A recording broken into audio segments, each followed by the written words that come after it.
Okay, and we're back. Wow, risk got absolutely decimated in the time I was away. See, Aussie, it still seems to be trying to sort of push up and that's this, as you can see marked out here.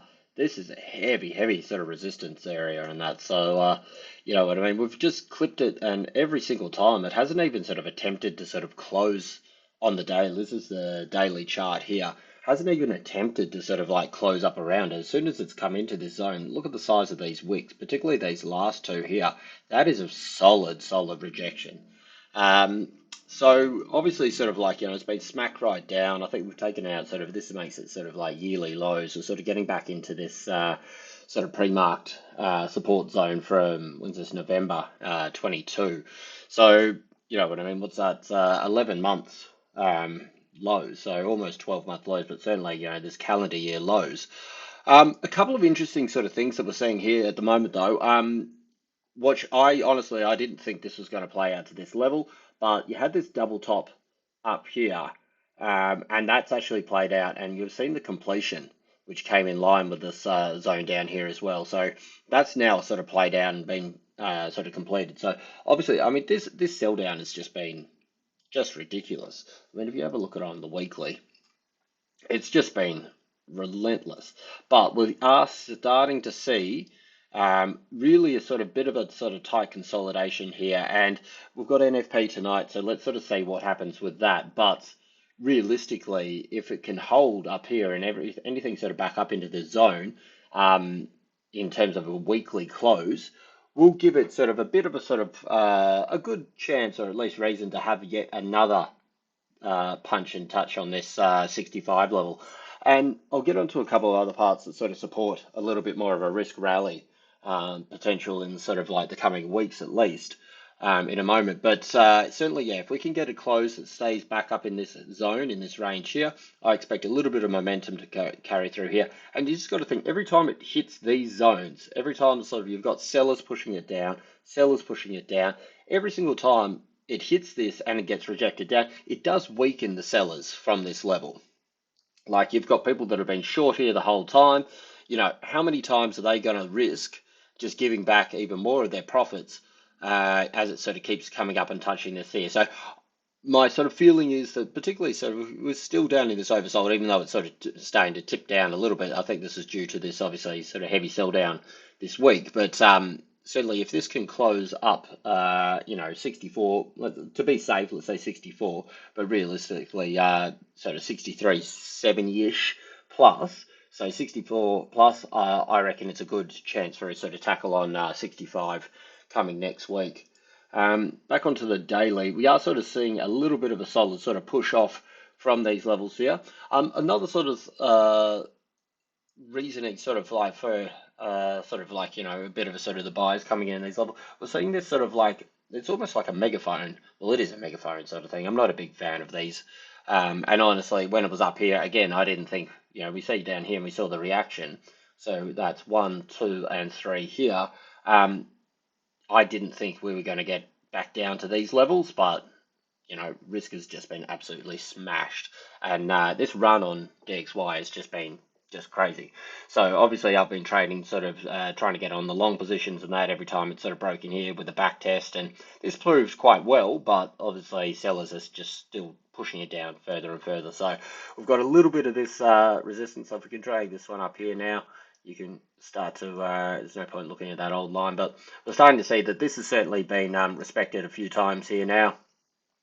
So a close up again above 64 will also mean that we're sort of starting to actually respect and get above this falling resistance, which, 1, 2, 3, 4, 5, 6 touches of this line, and unable to close above it every time has resulted in a heavy sort of sell down further. So if we can get a close back up above this level, I think that's certainly going to sort of show something a little bit stronger, or at least a little bit of a sort of follow through in the week to come. So we just had, again, it's NFP tonight, so anything can happen. US dollar's been bought up every single time over the last, I think this is 12 or 13 weeks straight, with very minimal sort of pullbacks with it. Though this week, particularly, we've had a couple of bits of news out, and I haven't got it marked out on here, But realistically, I think it was sort of like maybe it was at the jolts this week. There was also ADP, and then I think sort of the jobless claims or continuing jobless claims. I could be incorrect on which ones of these news bits that was, but you can see every single time, and particularly when you overlay it with the DXY, you can see that it got sold. Like it was seemingly good USD news. DXY got bought up, and again, I'm aware that Aussie isn't part of DXY, but it's a broader risk sense. Uh, People were buying USD broadly, and then within, I don't know, an hour, 2 hours, 3 hours or so, it was just reversing. And you're seeing these moves up in Aussie news, bang, knocked it down, bang. And then I think this was last night, this was the jobless, was this last night? It was around this area, maybe this area over here. But you're seeing these areas where, the news comes out, it's supportive of USD strength, the market's reacting to that, but they're not holding those moves. And they're quickly sort of reverting them out. So even as we see it right now, we're seeing Aussie sort of pushing up to new highs, or at least highs since, what's this, Tuesday. So yeah, so moving up towards sort of like weekly highs. So it's going to make a nice sort of like long wick if we can hold this through the rest of the week. So first, I'll also go over to sort of the Yuan. So where we go back onto the daily here. If you have been sort of watching any of this sort of stuff, you know that I'm playing for this sort of larger wedge, or it's a wedge inside a wedge kind of thing. But back along to this sort of main rising support, I think is sort of like where we're sort of going to see a little bit of a solid sort of bounce and kick. But while I was sort of traveling around, I started to notice a bit of this happening as well. So we've almost got a bit of a head and shoulders pattern happening here. So if we sort of have a look at this over here, put this one over here, and then we pop it down over here, this is really in line with this area that obviously was with these previous highs have held as a good support a few times over. We're starting to move into, so it's a confluence here really because we're starting to move into a little bit of the right shoulder, which is set up perfectly with the neckline.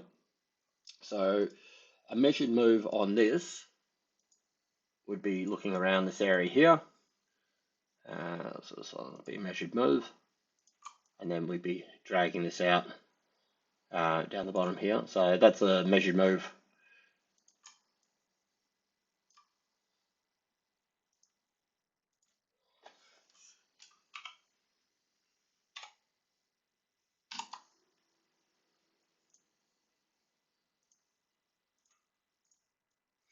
That's your head and shoulders price target.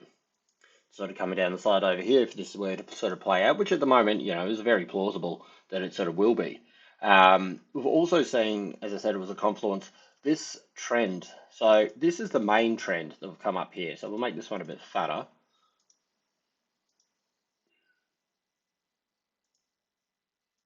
So this is the main trend here. This is where the buyers just sort of started to take off and they pushed it higher, higher, higher, higher. We've seen the break of this level here. We've seen the back test, which is the back test is back up to those obviously previous highs here as well.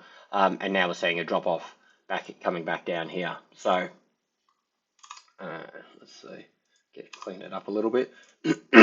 So this is yet just another sort of way that we're looking at it to sort of see that, you're seeing this head and shoulders happening. You're seeing anybody was trading this sort of rising support. That's a break, that's broken, and now we're sort of seeing a push down here. Everything really comes down to a break and hold, excuse me, under this 726.70-ish zone. Because as you can see, it's tried to come down here a couple of times. If you have a look at where was that line that I had previously? This one here. So I was obviously expecting this to sort of just continue and come down here, but obviously the market had different ideas and they bought this one up, pushed it up, and here we go again. So, what I mean, I have been sort of playing the downside of the one here, but of course, you know what I mean, like anything, it's taking a long time to sort of really push through here. Okay, let's flip on to gold.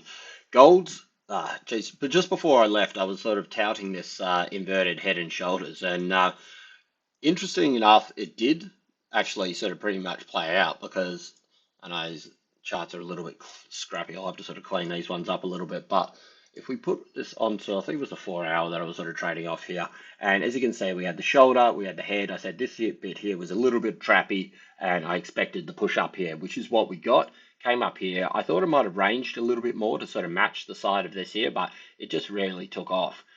Came back here, broke that neckline, came back, retested, and just bang. So it came right off. And as you can see, this is why I mark these things out. We knew that the sellers were here previously, and that's why we said this is where the sellers are going to be next time. And as you can see, the rejection there is just incredible. Not only just sort of like on that spot there. I mean, this is the 4 hour candle. We've seen the 4 hour candle come up here, close right up into that zone, and then just as quickly, bang, even a stronger, like sort of larger move in a 4 hour candle down to just reject that area. And anybody that's been watching anything in the markets has seen the outcome after this. Bang, back up again. We knew the sellers were here. We took them out. Where did they come back in again? They came back in exactly in line with where they had been previously. So, you know what I mean? This was really, anybody who was playing this to the short side, amazing, because I certainly wasn't. But the measured move coming up into this zone, that's all we look for. I'm not looking to, you know what I mean, buy the bottom and hold this thing. It's not investing.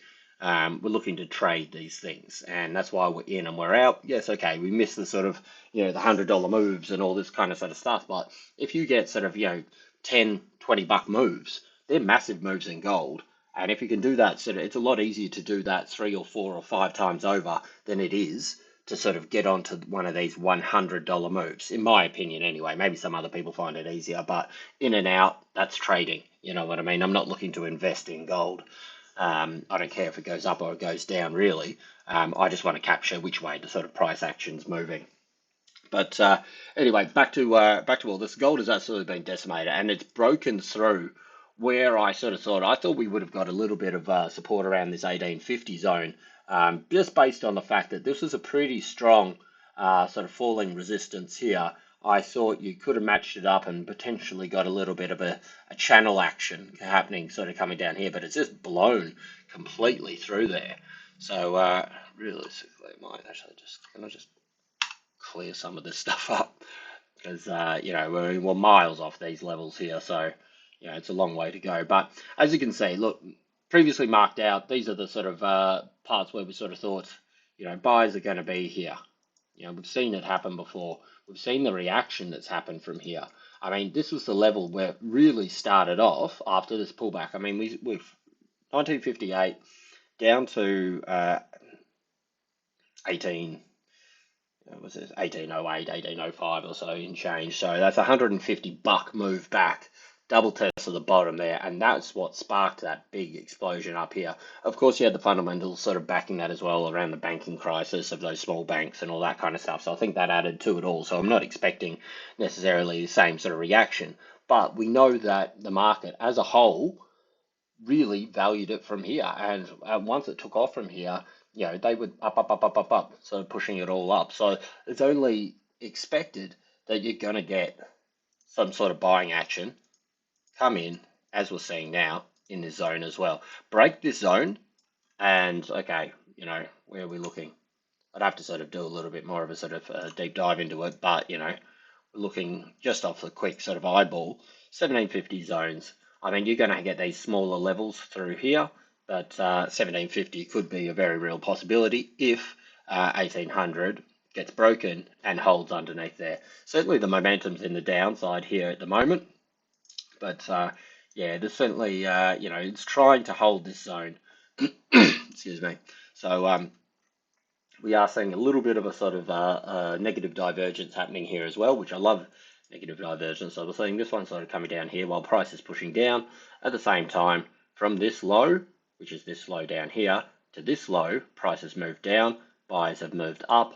They're not allowing it to sort of come down. So this is what a negative divergence is, and certainly it's sort of like it's a chance to sort of really, as I said, you're not looking to change the whole sort of game, but you're looking to capture these moves. So if we can get above this little zone here, so this is where are we at? If we can get above this sort of 1830 and a close above 1830, then realistically it opens a little bit of it. It was a pretty straight move down here. So I'd expect a pretty straight chop back up along here as well. Like it's got a lot of work to do.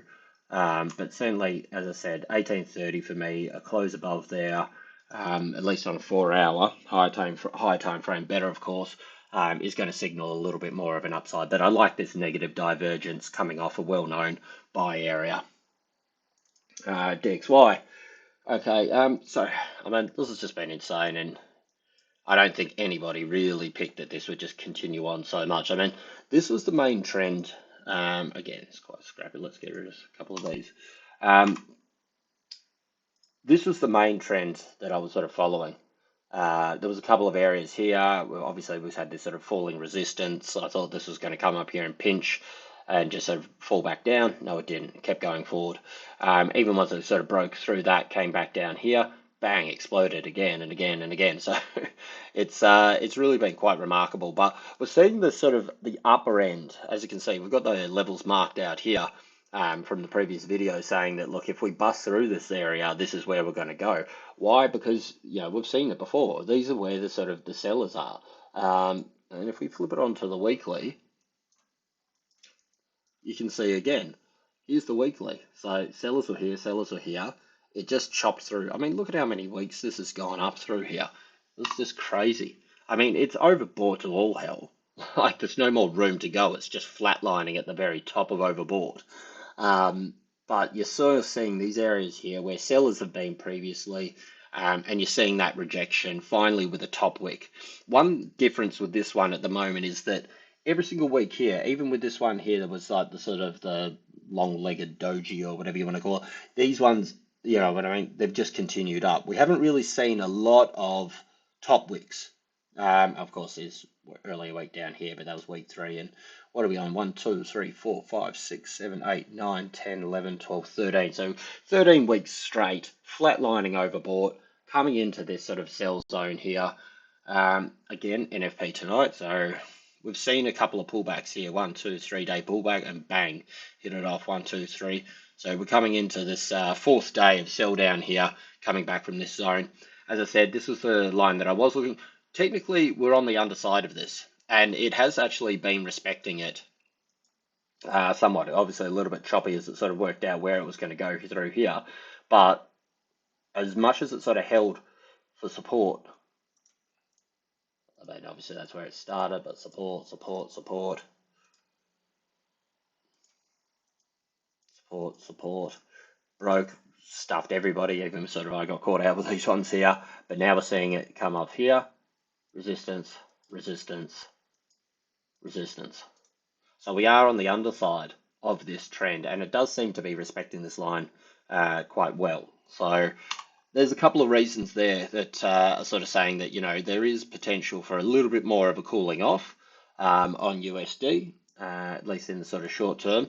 I don't think this is okay, yes, it's over, but I mean, you can see some nice levels here.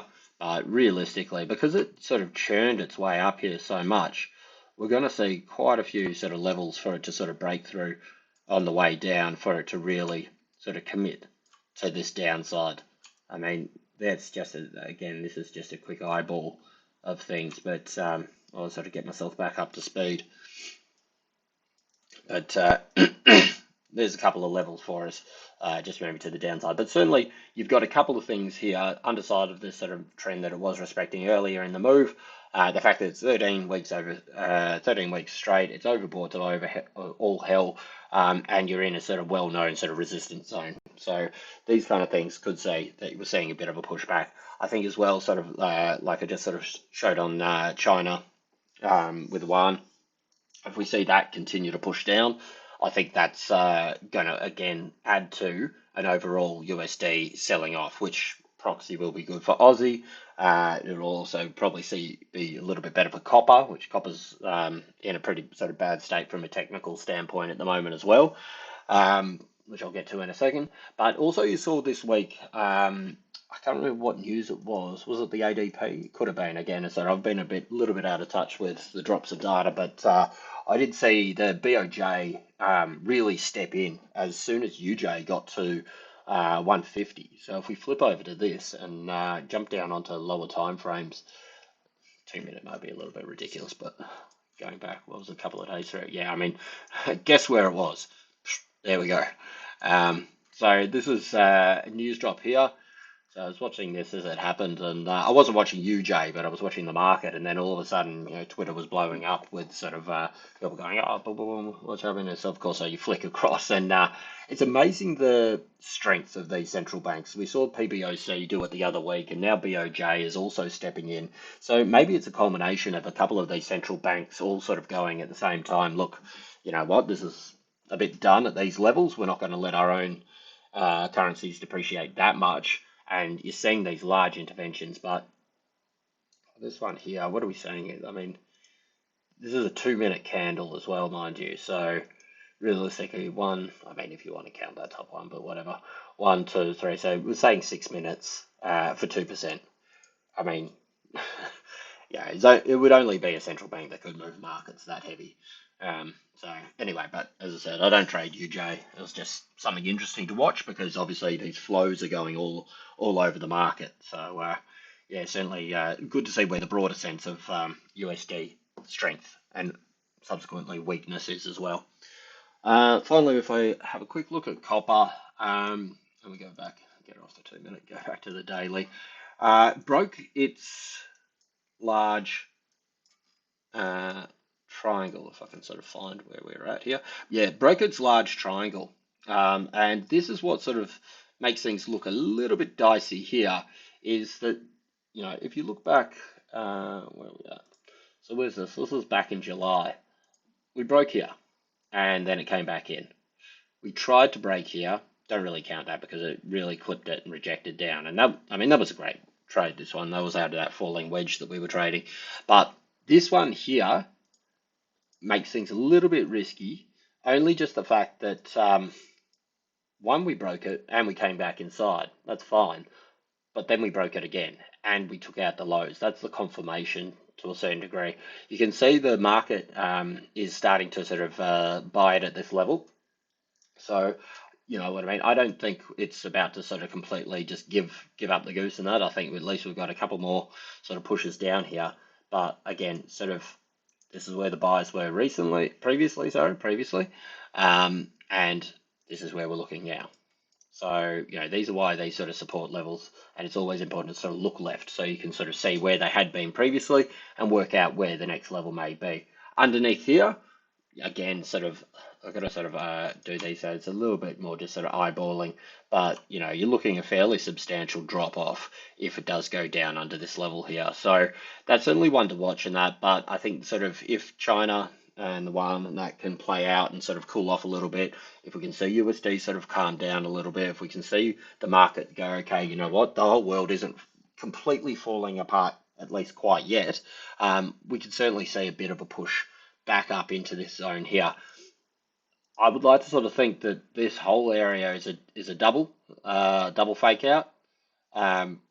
Though you got to be realistic with it, and if we get a push back up here and we can't get back up above this what's this really, let's call it 380. If you can't get above 380, this is very much the plausible outcome coming down here. So we've got the breakdown here, potentially another retest up around these zones here, even if we get a little bit of a short reprieve on USD. And then, you know what I mean, it could, if we take out these levels here, be looking down around that 340, which is quite a drop off. So yeah, we're going to have to wait to see. But anyway, just a quick little top up, sort of getting back to speed with the markets. NFP tonight, and we'll sort of see how it all sort of plays out. But certainly, yeah, risk got hammered, so might be available for great levels for entries for Aussie and gold, these kind of things. But certainly, yeah, it's not looking great for risk. Anyway, that's about it for me.